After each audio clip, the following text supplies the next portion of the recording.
Okay, this is JCOM trade, JCOM. I had a pre-market open order at around 76.56, just below that monthly pivot. I was not expecting a quick spike, just before the open I was not expecting this spike, and it continued spiking. So I thought of having a this like around 75, 68 somewhere there. I started hotkeying my short, all the way expecting it to go to this stack up of pivots.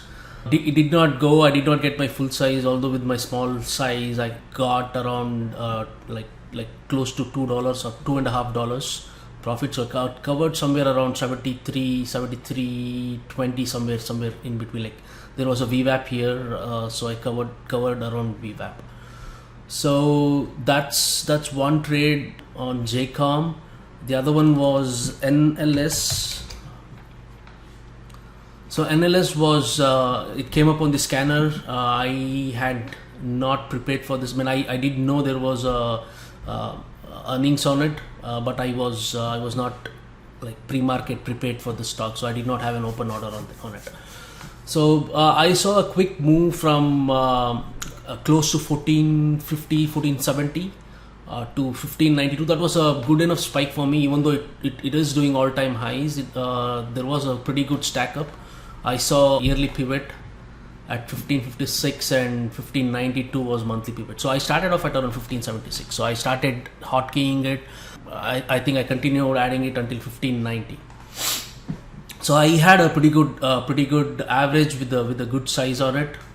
Most of it I kind of got out around 1510 here, just before the VWAP, and some more on this pivot stack up, like 1470. So this was a pretty good trade. Overall around 80 to 90 cent trade, and that too within 2 minutes or 3 minutes of the open. The other one was MGNI. This is a recent IPO, so I mean I was not interested in this in any kind of short or anything like that. So I mean this definitely had a gap up. It was in my watch list, but I had no necessarily any kind of action plan for the stock. But I was watching this stock move, so it kind of broke the pre-market base right here around 8.2. Broke that level, continued flushing. So I was waiting for two places. So one was G2C. So I started off around 720. Alerted the room about this, very well knowing I probably have to add some more at around 677. That is previous day's low.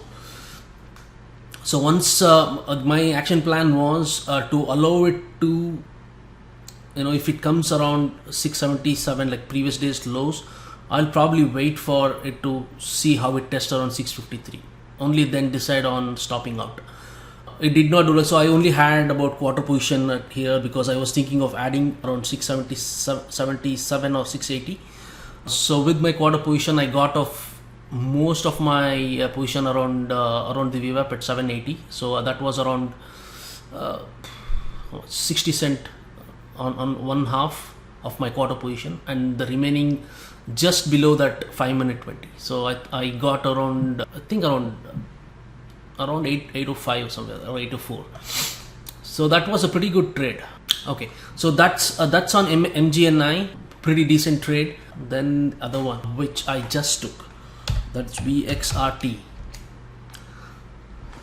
All right, VXRT, it's another trade. I alerted the room and I took the trade.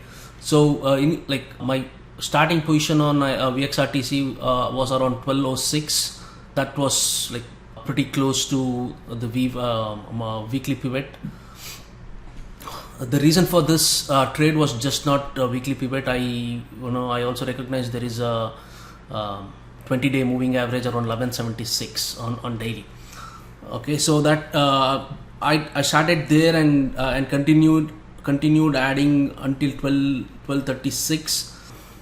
With that, I took my first profits at around 1155, which was also 1 minute 20 moving average. I still have an open position on it. I still have my position open on this. I'm thinking of covering like quarter more at around the VWAP, and rest just let it run wherever it wants to go, because I don't see any news. I continued checking on the news part. There was no news on this, so I really don't know why the spike happened. It's a good opportunity. I got at least close to around on the first half at least 70 cent, and I'm expecting to make make $1 on the next piece. Let's see. All right, that's my trade on VXRT.